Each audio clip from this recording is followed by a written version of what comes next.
Confronté à une grogne sociale, Vladimir Poutine prononce son discours face aux députés et sénateurs de son pays. Il a commencé par rassurer sur les questions domestiques avec une litote, plus d'enfants, moins d'impôts. Question économie, il a préféré caresser dans le sens du poil. D'ici 2021, l'économie russe devrait atteindre 3% et à long terme dépasser la moyenne mondiale. Personne ne doit baisser les bras. Il est nécessaire que le gouvernement et la Banque centrale maîtrisent l'inflation.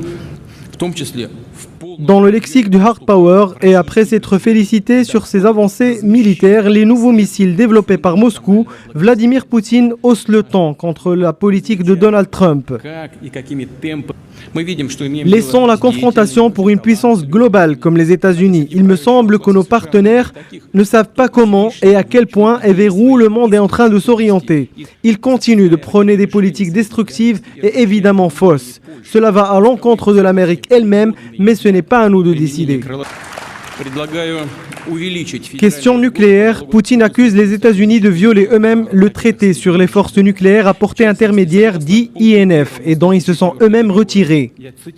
Le développement de cibles à missiles en Roumanie et en Pologne dotées d'ailes Tomahawk est une violation directe et cruelle des États-Unis du traité INF.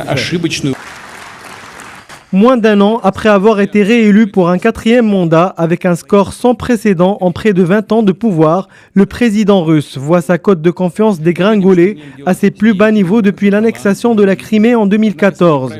Selon plusieurs sondages, c'est la première fois depuis 2013 que les Russes pessimistes dépassent les optimistes.